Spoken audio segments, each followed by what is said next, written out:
Vale, listo. Listo, profe, gracias. Vale. Entonces sería que Valeria conecte más tarde o luego le hago un resumen. Entonces, como comentando ahí, para responder la primera pregunta, ¿en qué lugares tomaste? Bueno, dos muestras las tomé de las llaves, ya que una es proviene de un lugar y la otra viene de otro lado. Y otra la tomé de un tanque, sí, que está dentro de la casa. Ahora, ¿qué características tienen los lugares? Bueno, ya, ¿de dónde vienen las muestras? El agua 1 viene de la tubería que llega a mi casa. El agua 2 viene de un nacimiento y el agua 3 viene de un tanque que está dentro de mi casa.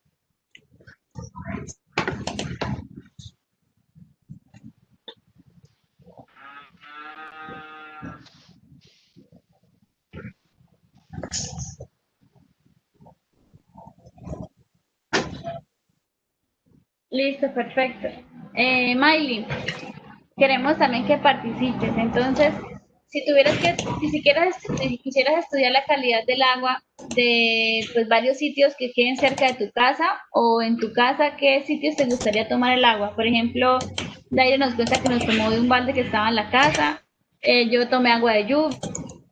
¿Qué lugares se te ocurre que podrías tomar muestras de agua? Pues podría tomar muestras de una quebradita, o sea, más abajo de mi casa y ¿de qué? De un, como que quebradita que pasa allí para el otro lado. ¿Y quedan cerca de tu casa o quedan más ¿Y bien queda lejos? cerca de tu casa? Más bien lejos. Pues una sí queda cerquita, como a 10 minutos, y la otra sí, como a una hora. Ah, bueno, porque pues una Bueno, práctica porque de pues esta una de las experimentación prácticas de estas debería ser lo más cerca de tu casa posible para evitar riesgos pues de exposición afuera en la calle, pues por la pandemia y pues por el riesgo que podemos correr al tomar una muestra en un lugar lejos de nuestra casa. Entonces, si pudieras hacerlo, serían lugares muy cerca o en tu casa. Por ejemplo, en tu casa podrías tomar agua del patio, de donde es la pileta, que está estancada el agua para lavar. Podrías tomar agua que sale directamente de la llave. También podrías tomar agua, pues no sé, por ejemplo, si tienes alguna mascota, esa agua que se le da, podrías tomar esa agua para ver cómo está la calidad de esa muestra. Y así, ve pensando los sitios para esta semana que puedas los hacer sitios la para esta semana que experimentación. puedas hacer. Bueno, vale. Listo, entonces vamos a continuar con las siguientes preguntas. Ahora, después teníamos que llenar esta tabla explicando pues las características de cada una de las muestras. Aquí tengo yo una foto de mis ejemplos de muestras, que fueron esta es la muestra que tomé de la quebrada y esta es la muestra del agua de lluvia. O sea, la café, la de la quebrada y la transparente es el agua de lluvia. Entonces, voy a empezar con la muestra número 1, que puse sitio número 1. Entonces, ¿qué color tenían? Pues un color café, el olor no tenía olor, la turbiedad estaba en alto grado porque casi no se puede ver el agua. Si el agua es transparente, tiene un bajo grado de turbiedad, si está media, pues así lo podemos ir caracterizando. Invertebrados sí tenía hormigas y plantas también, tenía algunas plantas. ¿Sí? Entonces, esta era la forma en la que pues, esperaba que resolvieran esto, aunque si pusieron muchas más características sería mucho mejor. Entonces, Daira, cuéntanos de tu primera muestra, ¿cómo respondiste a esta tabla? De mi primera muestra, el color es transparente. ¿La primera muestra de qué sitio es? ¿No recuerdas, por favor? La primera muestra es de una llave. Listo. El olor no tiene olor, no tiene turbiedad, no tiene invertebrados y no tiene plantas. Listo, perfecto. ¿Y la segunda muestra? Bueno, la segunda muestra, el color es transparente. Eh, el olor. La primera muestra, el olor a la cloro, porque como es de la llave, entonces huele a cloro. Listo. Eh, En segundo lugar, pues el color es transparente, el olor no tiene olor, la turbidez tampoco tiene turbidez, no tiene invertebrados y no tiene plantas. Ok, y la última muestra. La última muestra fue de un tanque, entonces el color es como más o menos transparente porque como tenía como plantas, musgo, entonces el olor mm, no tiene olor. La turbidez es más o menos turbia. Invertebrados no tiene y plantas tenía musgo. Listo, perfecto. Entonces, encima de las características de cada una de las muestras, podríamos vamos a comparar tus primeras muestras con mi muestra de la quebrada, que es la muestra aquí izquierda que se ve café. Entonces, ¿cuál de esas aguas podría estar más contaminada? Las que tienen características de color transparente, sin olor, sin turbidez, sin invertebrados, o mi muestra.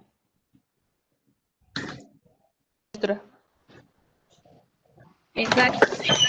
Porque no tenemos pues que hacer un examen biológico, químico de las muestras para tener una idea de qué tan contaminadas están, ya que hay tres parámetros importantes a los que debemos tener atención si queremos saber si el agua es potable, sin tener que hacerle un estudio a fondo. Tenemos que primero mirar su color, su olor y su turbidez. Estas tres primeras características son bastante importantes para realizar el estudio de la calidad del agua. Así que si una muestra queremos consumir, primero debemos garantizarle esas tres variables. Entonces sabemos que mi muestra ya no pasa esas variables porque no tiene olor, pero sí tiene un color café y sí tiene bastante turbidez. Así que esa muestra queda descartada. Digamos, mi segunda muestra es la de la lluvia. Esta es más o menos transparente, pero si vemos en la parte de abajo tiene tierra, que fue la tierra que quedó estancada después de toda la noche que estuvo pues reposando. Así que esta tampoco está libre de ningún contaminante, ninguna partícula, así que también quedaría descartada como agua potable. En cambio, tus dos primeras muestras sí cumplen con todas las características para que sean aguas potables. Entonces, ahora vamos con la temperatura. Entonces, aquí tengo el ejemplo, la temperatura de la muestra que yo tomé.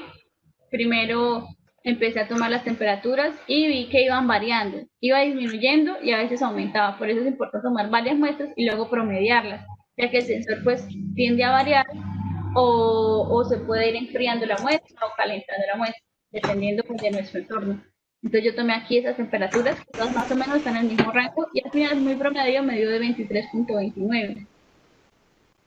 Y tenemos que tener muy en cuenta que la temperatura del agua depende muchísimo de nuestro entorno, de nuestra temperatura ambiente y de la elevación del sitio en el que vivimos. Entonces es muy diferente la elevación de donde ustedes viven a donde yo vivo, así que mis muestras van a estar mucho más calientes que las de ustedes. Me imagino, pues eso es lo que dice la teoría. Entonces vamos a ver si Aira me confirma mi teoría o me la desmiente. ¿Qué valores de temperatura dieron tus muestras, Daira?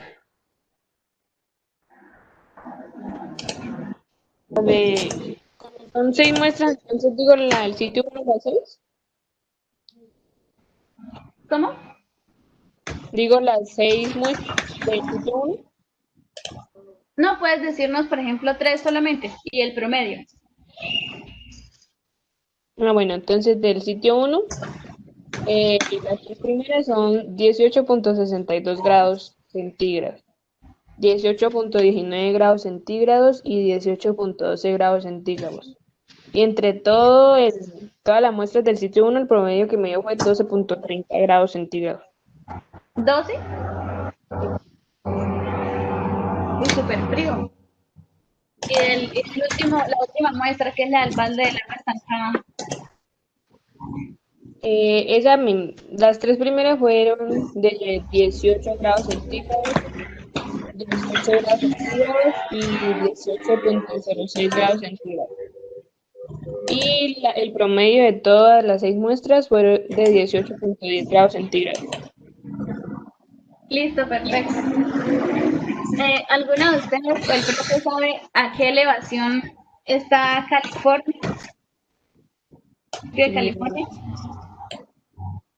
Como a... sí. Pues exactamente no sabemos, pero Bueno, voy a buscar aquí rápidamente en internet porque yo sé que Bucaramanga está más o menos a 950 metros sobre el nivel del mar. Entonces, por eso mis muestras son mucho más calientes que las tuyas, Daira. Las vamos a buscar. Aparece que están a 2005 metros sobre el nivel del mar. Imagínense, o sea, la diferencia de altitud, de elevación es muchísima. Así que sus muestras, así estén estancadas en un balde o el río, va a ser muchísimo más frío. ¿Sí? Así que ahora vamos a pensar lo siguiente. No, pero vamos a empezar por aquí. Entonces, la temperatura del agua, ¿por qué la medimos? Puede que esta no sea una condición o una variable importante pues para la calidad del agua o para la contaminación. Pero ¿por qué lo habíamos incluido? Lo incluimos porque sí es una variable importante para medir cómo está un ecosistema acuífero o acuático, por ejemplo, un río o un lago. ¿Por qué? Porque como vemos aquí en esta explicación, espera un momento, corro aquí estos. No puedo correr esto. Ya. Monitorear la temperatura del agua es importante por varias razones. Primero, menos oxígeno puede ser disuelto en agua caliente que en agua fría. ¿Esto qué quiere decir? Cuando tenemos el agua fría significa que tenemos cantidades más altas de oxígeno en estos mantos acuíferos, lo que significa que si alguna planta o algún animal allí va a encontrar muchísima más cantidad de oxígeno para sobrevivir. Y recordemos que la cantidad de oxígeno en un lugar es limitada, así que hay muchos animales y las aguas son cálidas, es decir, muchos animales quieren consumir oxígeno donde no lo hay. Así que las especies pueden ir muriendo y si tienen la capacidad van a migrar a aguas más frías. Así que por eso la temperatura del agua pues es un parámetro importante, pero en la medición de calidad de, por ejemplo, un río, ya perdería un poquito de sentido si lo hacemos en casa. Pero a futuro podríamos ir a un río y hacerle todo el estudio que hicimos, pero con un manto de agua que está en movimiento. Aquí les tengo una gráfica más o menos que encontré en internet, que es sobre la temperatura del río Lozoya, que es un río en Madrid. Allí le estaban haciendo todo el estudio de temperatura en varios años y durante el año. Entonces, la temperatura varía primero de un manto acuífero dependiendo de la hora del día. Entonces, entre más noche, pues la temperatura va a estar más fría y entre más día, pues va a estar más cálida. Entonces, por eso vemos que hay tantas variaciones en la temperatura. Y también las variaciones dependen de la estación del año. Pues aquí, como tenemos estación pues, de lluvias o de calor, simplemente sería mucho más estable. Pero donde hay estaciones, puede ir variando así a lo largo del año. Entonces vamos viendo que hay años en los que la temperatura es un poquito más caliente, llega a unos picos casi que de 20 grados centígrados el agua, que es bastante, ¿sí? Y así va variando durante los años y durante cada mes del año la temperatura. Que sería interesante hacer un estudio de estos a futuro, pues cuando ya podamos salir a cruzar pues, sin ningún riesgo un río. Ahora sí, volviéndonos a nuestro estudio, ¿qué podemos plantear de conclusiones de lo que hicimos? ¿Cómo podemos saber que el agua de nuestras casas o de nuestras muestras es potable? ¿Qué se les ocurre con lo que ya estudiamos?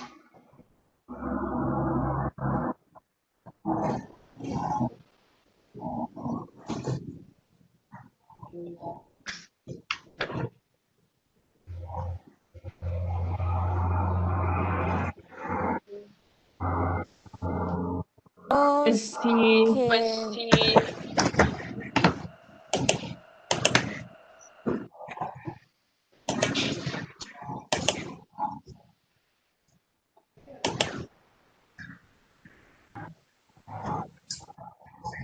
Que ¿Quién quiere participar? Creo que va a hablar Miley. Miley, ¿puedes comentar?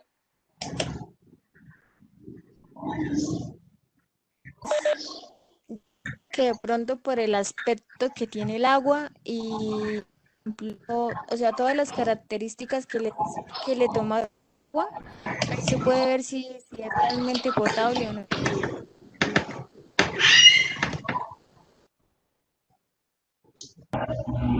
Listo, perfecto. ¿Qué piensas Mira,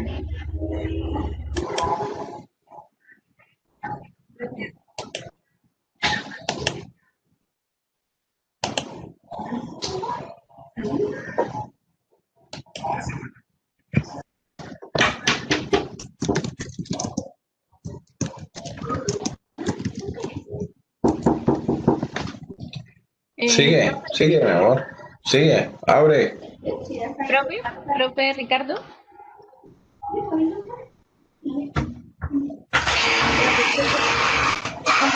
Uy, ojo, no me machuque, ojo, ojo, ojo. Bueno, aquí continuando con el estudio, la siguiente pregunta es, ¿crees que el agua apta para otros organismos también es apta para el consumo humano? ¿Por qué sí y por qué no? ¿Será que los seres humanos tenemos necesidades diferentes a las que puede tener, por ejemplo, nuestra mascota o un caballo? Angie, es que casi no se escucha porque hay mucha interferencia. Sí. No, espera, pues, trae ya la para la otra habitación. Sí, se escucha cortado. Ya, ya les escribo, profe.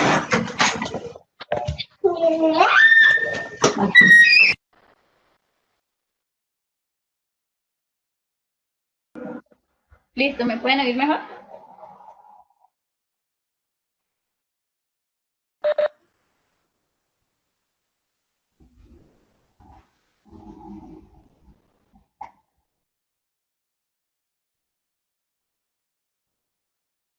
Ahora es mejor. Listo. Entonces, ¿qué creen que podríamos responder para la segunda pregunta? Yo escribí ahí que no creo que el agua apta para otros organismos también es apta para el consumo humano, ya que para que sea apta para el consumo humano debe cumplir con algunas características específicas, que son muy diferentes a las características que deben cumplir para el consumo de los otros organismos. Claro, eso es muy cierto. Por ejemplo, si estamos en casa y alguien comienza a presentar, no sé, alguna enfermedad gastrointestinal, lo primero que debemos revisar es nuestra agua, ya que pudo haber algún cambio en nuestro entorno que está empezando a contaminarlo. Por ejemplo, primero identificar si nuestra agua de dónde proviene. Si pagamos una factura, proviene pues de un pozo potable del acueducto, y si no pagamos una factura, podría provenir de un río o de un pozo privado. ¿Sí? Entonces lo primero es identificar eso. Y lo segundo es identificar si cambió algo en nuestro entorno. Por ejemplo, si el suelo se empezó a utilizar para animales, o sea, para animales, para algún cultivo, ¿sí? Que pudo cambiar nuestro entorno, porque si alguien está presentando alguna enfermedad, significa que el agua no está tan potable y no está tan apta para el consumo humano.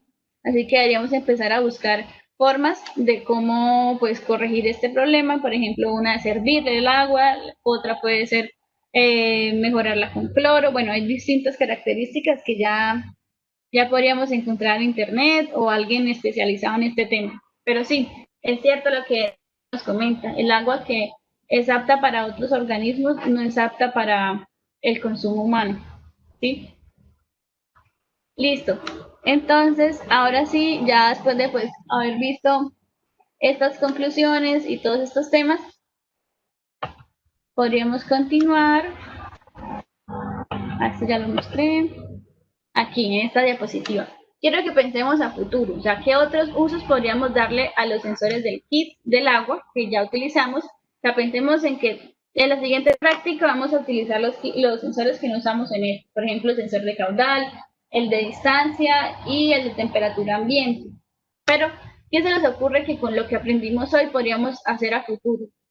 Y si podríamos hacer un estudio, por ejemplo, sobre calidad del agua en los ríos de nuestra región. ¿Qué se les ocurre?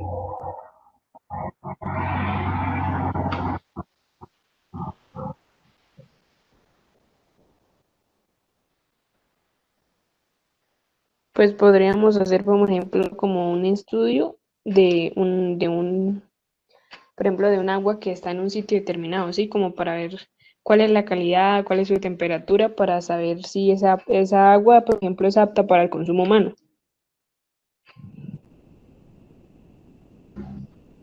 Perfecto.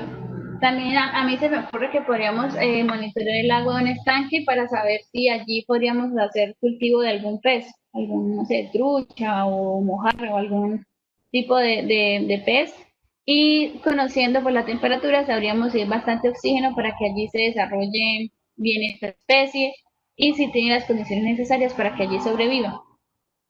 ¿Qué se le ocurre a Miley que podríamos hacer en el futuro con un tipo de estudio como el que hicimos en la práctica de hoy?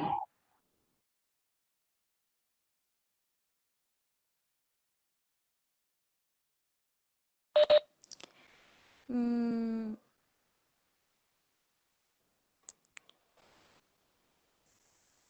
vamos mirar la calidad de agua que tiene. Ejemplo, los otros organismos.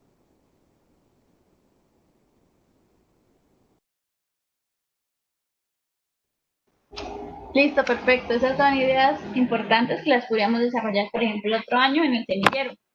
Entonces yo las voy a ir anotando porque pues, es importante que tengamos estas dudas y estas ideas para continuar nuestros estudios el siguiente año. Entonces ya las voy a anotar por aquí. Ah, cierto que estoy grabando la sesión, pues luego las busco en la sesión. Listo, podemos continuar. Ahora vamos a pasar a la guía número 2. ¿Sí? Ya al final de la sesión les voy a pedir una pequeña tarea, un pequeño compromiso por ahora Daira, y cuando Miley ya complete el kit y pueda hacer la guía, luego también lo podría realizar Miley. Pero por ahora vamos a hablar de la sección manos a la obra de la guía número 2. La guía número 2 está orientada al cuidado, pero en desperdicio del agua. O sea, ya no queremos ver las cualidades, sino queremos ahorrar el agua, porque sabemos que es muy importante este recurso hídrico, ya que es fundamental para la vida humana y pues para la vida en general, ¿cierto? Entonces, les voy a explicar la parte de manos a la obra. Ustedes pueden ir leyendo en la cartilla cómo funciona esta guía. Aquí está orientada la parte teórica. En la parte teórica vamos a hablar de la huella hídrica, qué es eso, cómo podemos calcularla. Hay una página de internet allí en la que uno mete todos los datos de uno, de su consumo, cómo vivimos, cómo nos transportamos, cómo nos vestimos, todo eso se mete en una página de internet y allí nos arroja nuestra huella hídrica, es decir, cuánta agua estamos consumiendo, porque no es lo mismo uno gastar el agua, por ejemplo, bañándose, que comprando un producto que tuvieron que utilizar muchísima agua para fabricarlo, ¿sí? Así que esa parte es muy importante y está en la guía, en la cartilla, en la guía número 2, en la parte teórica, para que lo revisen, respondan las preguntas, las actividades. La mayor parte de las actividades son como de pensamiento para ustedes, no requieren como que mande las evidencias al grupo de WhatsApp ni nada. Solo es como para que ustedes reflexionen. Ahora sí, hablemos de la parte de manos a la obra de la guía número 2. Para este desarrollo vamos a necesitar los siguientes elementos. Vamos a necesitar un balde de base circular como este que está aquí, o puede ser un vaso, dependiendo de lo que tengan en la casa. Aquí proponemos un balde y más adelante mostramos la experimentación con un vaso para que vean que se puede con el lo importante es que entre los de alto. Después vamos a necesitar un poco y si no viene, pues ustedes pueden buscar algo para poder amarrar. Puede ser cualquier cosa que nos sirva aquí para lo siguiente. Vamos a utilizar un palo. Esto depende, el largo de este elemento depende de dónde vamos a ubicarlo, en qué. Por ejemplo, si vamos a utilizar el balde, vamos a necesitar un palo que pueda atravesar el balde, o sea, que sea más largo que el diámetro del balde. Y si vamos a hacer un vaso, podemos utilizar el palo de paleta que viene en el kit. Después vamos a la manguera plástica y su adaptador para el sensor de caudal. Ya viene todo listo en el kit, entonces no tienen que modificar nada. En esta sección vamos a monitorear el nivel de agua de un recipiente que se está llenando. Así que es importante que realicen todo muy cuidadosamente para que nada vaya a caer al agua y nadie se vaya a salpicar. Así que les propongo aquí que busquen ayuda de un amigo, de un familiar o algo para que les ayude a hacer esta parte. Continuando, el primer paso es armar el sensor de distancia. Entonces aquí este montaje es para ponerlo encima de un vaso. Entonces por eso usamos el palito de paleta, porque es algo pequeño y porque el diámetro del vaso no es tan grande. Aquí podemos verlo, lo muestro rápidamente aquí, algo así. Pero si vamos a utilizar un balde, sería importante usar un palo más largo, ¿cierto? Ahora, lo importante del amarrado aquí es no tapar los ojos del sensor, no tapar la parte en la que él identifica la distancia, ¿sí? Vamos a ponerlo en la parte trasera de nuestro sensor y amarrarlo por la mitad. ¿Para qué? Para que cuando lo volteemos quede mirando hacia el agua del balde, no quede mirando hacia arriba, sino quede mirando hacia el contenido del balde, de esta forma. Así que así es que queremos que ya saben que si van a usar un balde, pues van a utilizar un palo más largo que pues consigan en sus casas.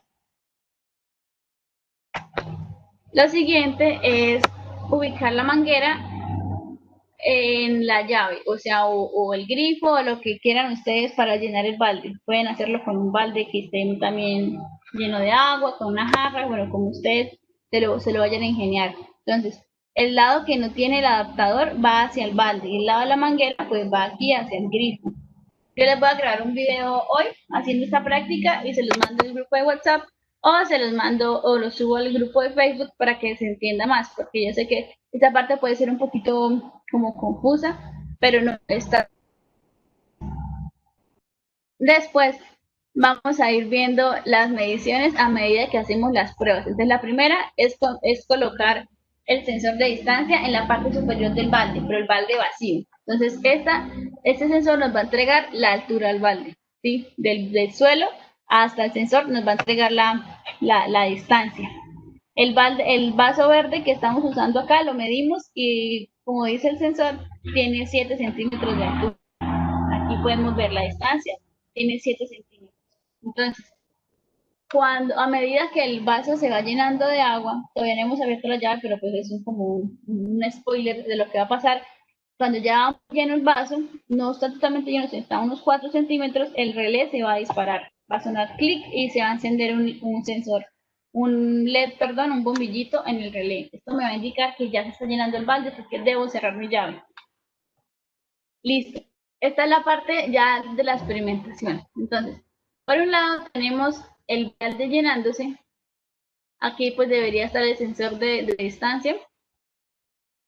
Y aquí tenemos el sensor de calor que está llenando nuestro balde. Y aquí tenemos todo nuestro kit que debemos tratar de alejar lo más posible de todo, de llenado del balde. Por eso digo que sería importante que sería bueno que alguien les ayude en esta parte. Entonces una persona va a estar conectando la manguera a la llave y la otra persona va a estar sosteniendo esto y el sensor de distancia que va a estar colocado aquí, separándolo de todas las conexiones para que no se vaya a mojar. Entonces la idea es abrir la llave y comenzar a llenar el balde. Mientras tanto vamos mirando en la pantalla que nos aparece. Nos debería apareciendo, si no estamos llenando el balde aún, si está la llave cerrada, debería aparecer desactivado. Y apenas abrimos la llave, nos debería aparecer aquí activado, ya que el sensor de caudal está mandando la señal de que algo, un flujo, está atravesándolo y está haciendo que se mueva el mecanismo interno de este sensor. Y a medida que se va llenando el balde, la distancia que va midiendo el sensor de distancia ultrasónico va disminuyendo, ya que él va midiendo la altura del agua.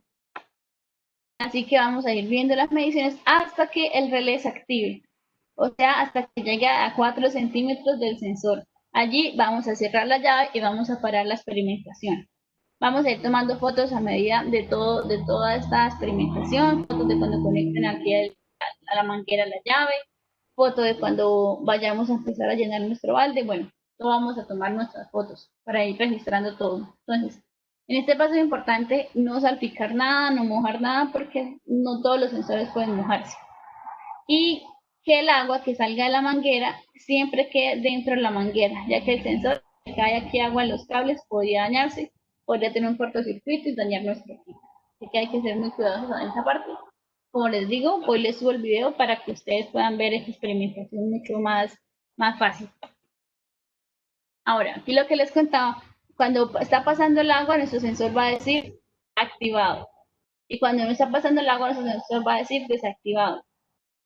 Este es un mecanismo como muy rudimentario y como un prototipo para hacer un control de llenado de tanques o un control de regado, por ejemplo, de cultivos, ya que en gran escala se utiliza este mismo mecanismo, pero más automatizado, con cables más largos, con sensores a Bluetooth que nos van a indicar si está llenándose el balde o si está regando un cultivo y cuánto falta pues para que se acabe el agua o para que se llene totalmente aquí el balde. La idea de esta práctica es aprender a controlar el llenado de baldes y conocer cuándo la llave para no desperdiciar agua, porque muchas veces ponemos, por ejemplo, llenar un balde para regar las matas, lo dejamos ahí, esperamos y se riega. Y así o con una jarra para hacer el jugo, lo dejamos llenando y se riega. Entonces la idea es esa, tener siempre pendiente y mucho cuidado que el consumo del agua es nuestra responsabilidad y asimismo nuestro cuidado. ¿Listo? Entonces, aquí para el momento y les pregunto si hay alguna duda así por encima de esta práctica. ¿Qué opinan? Pues ya con Miley esta semana vamos a revisar la práctica anterior o si ella quiere puede comenzar con esta práctica. Pero si debe armar el kit del agua, pues yo le voy a dar asesoría por WhatsApp para armarlo súper rápido. Entonces, de esta práctica, ¿qué dudas les surgen?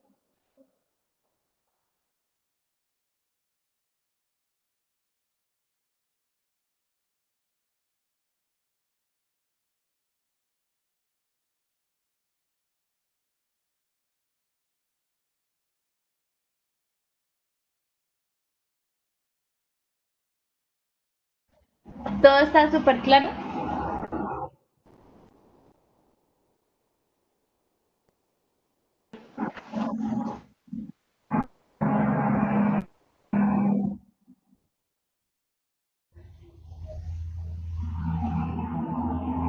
Listo, entonces les recuerdo que hoy les subo el video y pues esto sería todo por la sesión de hoy. La sesión de hoy era ver pues cómo les había ido con el equipo. Ya hablaré con Valeria para que ella me comente cómo fue su experiencia y vamos a ver los compromisos de la siguiente sesión. Bueno, lo primero es realizar un video o un escrito corto contando tu experiencia en esta práctica. Por ejemplo, Daira ya realizó una parte de este video que fue explicando cómo fue el armado del kit, o sea, qué problemas tuvimos y cómo lo solucionamos. Esa parte, pues Daira ya lo solucionó, pero ahora necesito, por favor, un escrito corto o un video de la misma forma en la que enviaste el anterior, diciendo qué aprendiste en esta práctica, o sea, y qué podrías hacer a futuro como grabar las conclusiones de la clase de hoy, pero pues en un video o un escrito también podría ser. Y para la sesión quisiera que realicen la sección de manos a la obra de la guía número 2 que les acabo de explicar.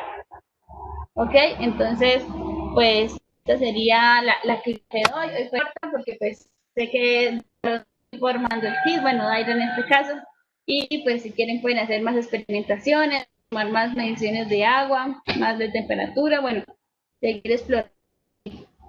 Y ya, pues ya en la siguiente práctica vamos a utilizar los demás sensores.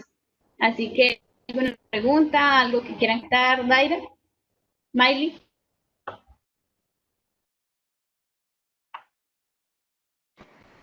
Sí, el escrito Y el escrito corto que dice ahí contando la experiencia se puede en WhatsApp o a mano o cómo. Hacerlo a mano tomando una foto o escribiéndolo directamente en WhatsApp. No, no hay problema. Cualquiera de los dos formatos es, es válido. Entonces, Mm. para esta tarea, Miley podría hacerlo pues con lo que vio que Daira experimentó y muestra. Si quiere, podría para que realice su actividad y saque por sus propias conclusiones. Ahí ya lo dejo como decisión de Miley. Alguien iba a preguntar.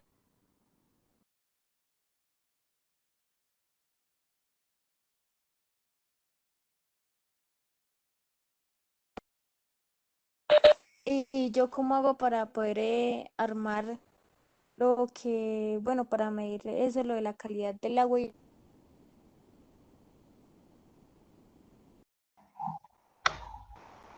Bueno, Miley, el primer paso es armar el kit del agua. Entonces, si tienes tiempo, nos podemos quedar ahora conectadas y vamos a empezar a armar el kit.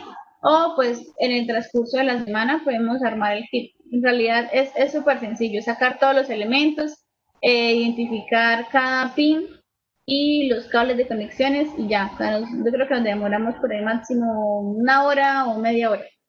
Y después, si realizas la práctica que está en la cartilla, que es la que vimos hoy, la de tomar 3 muestras de agua, medir sus características y su temperatura. Pero lo primero, como te contaba, es armar el kit, porque viene, pues para armar, vienen las partes por separado.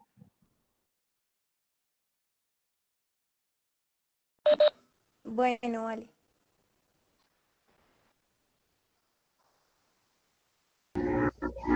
Listo, entonces ahí terminamos rápido. Hasta aquí viene la sesión de hoy. Muchas gracias por participar. Espero que pues haya sido interesante la práctica de medición de agua. Ya Miley pues la podrá armar.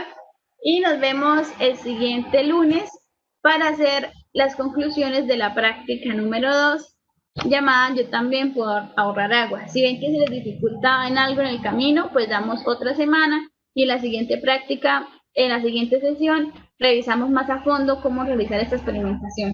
Así que recuerden que cualquier duda me pueden estar escribiendo al WhatsApp. Y ya te respondo, ya te hablo por WhatsApp, Miley, para hacer este armado. ¿Listo? Entonces les agradezco su participación de hoy y nos vemos en la próxima sesión. Hasta luego. Gracias. Chao, gracias.